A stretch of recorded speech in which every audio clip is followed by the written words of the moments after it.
मराठी महाराष्ट्रामध्ये आपल्या सगळ्यांचं स्वागत आहे। एक व्हिडिओ सोशल मीडियावर प्रचंड व्हायरल होतोय।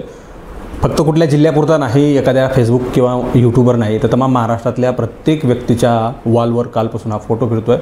15 ऑगस्ट रोजी जालना जिल्ह्यामध्ये एक प्रकार घडला। एक आंदोलक जिल्हाधिकारी यांच्या परिसरामध्ये पालकमंत्री पंकजा मुंडे यांना निवेदन देण्यासाठी आलेला होता आणि त्या आंदोलनकर्त्याचं म्हणणं होतं, माझी जी काही पत्नी आहे, जी कोणासोबत निघून गेलेली आहे, तिला आणून द्यावं अशा प्रकारची मागणी त्याच्याकडून होत होती अशी माहिती मिळते आणि त्यासाठी तो त्या ठिकाणी आलेला होता।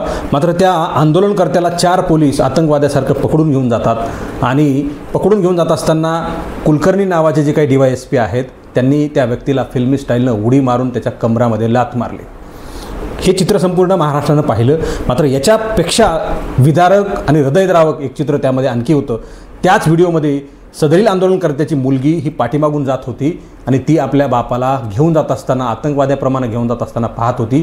त्या लहानग्याच्या मनावर, त्या चिमुकलीच्या मनावर काय नेमके परिणाम झाले असतील हा सवाल उपस्थित झाला आणि ती बघत होती की माझ्या वडिलांना कसं घेऊन जाते आणि त्यांना कशी मारहाण झाली।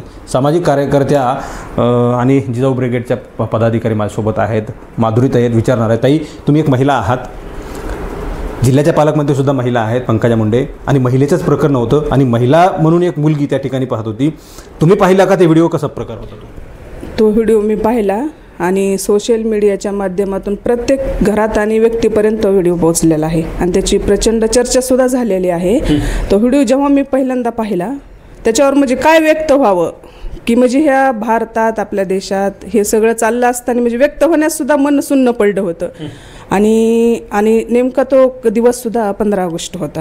मग स्वातंत्र्य दिन होता आणि आज मग त्या स्वातंत्र्य दिनानिमित्त हे असं जर होत असेल तर मला त्या दिवशी अण्णाभाऊ साठेंची आठवण आली की जेव्हा भारत स्वतंत्र झाला 1947ला, त्यावेळेस दुसऱ्याच दिवशी अण्णाभाऊ साठेंनी पडत्या पावसात मोर्चा काढला होता आणि म्हणले होते की ही आझादी झुटी है, देश की जनता भूकी है। आणि खरंच ते अण्णाभाऊ साठेंचं वाक्य त्या दिवशी मला एकदम खरं आणि रिअल वाटलं।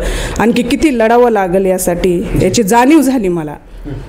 आणि तो व्हिडिओ चालू असताना किंवा तो सगळं ते व्यक्ती आंदोलनाला बसला किंवा त्याची काही मागण्या असत्याला, आणि ह्या देशामध्ये आंदोलन करण्याचा अधिकार प्रत्येकाला आहे, त्याच्यामुळे तो आंदोलन करणार ज्याच्या मागण्यासाठी बसला। आणि तुम्ही इतका विरोध करता, तुम्ही पकडून नेता, ठीक आहे, पण त्याच्या बारक्या पाठीमागं पळत असलेल्या लेकराचा तरी विचार करायचा, किंवा त्या लेकराला कोणी धरलेलंही नाही, लेकराच्या हातात पिशवी दिसती, सोशल मीडियावर सगळ्यांनी बघितलंय, आणि ती पिशवी घेऊन मुलगी ती पाठीमागं पळती।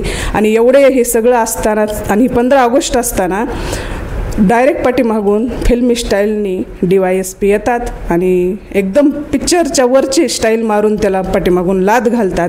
ही खूप म्हणजे काळीमा फासणारी घटना आहे। पंकजा मुंडे पालकमंत्री आहेत, महिला आहेत, मागची मुलगी ती पाठीमागून पळत होती, काय सांगाल? त्यांना काय आवाहन करायचं आहे का? कारवाईची मागणी करायची आहे का? स्वातंत्र्य दिनी अशा गोष्टी घडल्या आहेत, काय मागणी करायची आहे का?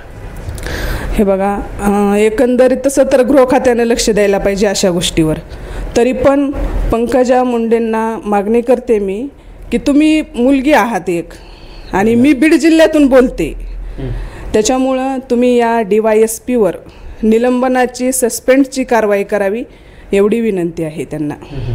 आता आम्हाला स्वातंत्र्य मिळून 75 पार झालेली, मिळून स्वातंत्र्य झालेलं आहे, मात्र कुठंतरी ह्या सगळ्या गोष्टी आम्हाला कायम झगडावं लागतं, कायम आंदोलन करावे लागतात, कुठलीही गोष्ट आम्हाला आंदोलन सेवा मिळत नाही।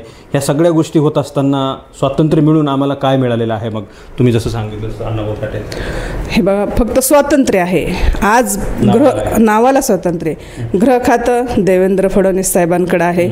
म्हणजे मला आज तुमच्या माध्यमातून सांगावंसं वाटतंय की देवेंद्र फडणवीस साहेब, कुठलीच जनता सुखी नाही, बलात्कार झालं न्याय नाही, मारामाऱ्या झाल्या न्याय नाही, आंदोलन चालू आहे न्याय नाही, फक्त देऊ करू एवढंच ते सांगतात। देवेंद्र फडणवीसांना सांगते, या महाराष्ट्रात जिजाऊंनी गृह खातं सांभाळले तेव्हा सगळी रयत सुखी होती, किमान तेवढी अपेक्षा नाही तर किमान तुमच्याकडं तुम्ही बघताय डोळ्याने किती अन्याय अत्याचार होते, त्याच्याकडं निदान तुमच्याकडं निवेदन आल्यावर तरी ते स्वीकारून त्यांनी कारवाई करावी, एवढी जनतेची माफक अपेक्षा आहे त्यांच्याकडून। मला पुन्हा एकदा तुम्ही अण्णाभाऊ साठेंचं एक उदाहरण सांगितलं आणि मला पुन्हा एकदा म्हणजे नामदेव ढसाळ हे फार चर्चित होते। नामदेव ढसाळांचं एक वाक्य मला आठवतं, ते या ठिकाणी बोलण्यासारखं नाही आहे। नामदेव ढसाळ म्हणायचे की स्वातंत्र्य हे कोण्या गाढवीचं नाव आहे. तुम्हाला ऐकायला फार वाईट वाटेल किंवा मग फार चुकीचं वाटेल, मात्र आम्ही समजून घेतलं पाहिजे, आम्ही स्वतःला मनाला ठाणलं पाहिजे की 75 पार झाल्यानंतर आंदोलनाला रस्त्यावर उतरावं लागतं, स्वातंत्र्य मिळत नाही, मागण्या मिळत नाहीत. कोणतीही साधी क्षुल्लक मागणी करण्यासाठी तुम्हाला आंदोलन आणि उपोषण करावं लागतं, आत्मदहन करावं लागतं, आत्महत्या कराव्या लागतात. ह्या सगळ्या गोष्टी असताना 15 ऑगस्ट दिवशी हे अशा प्रकारचं विदारक चित्र महाराष्ट्राला पाहायला मिळालं.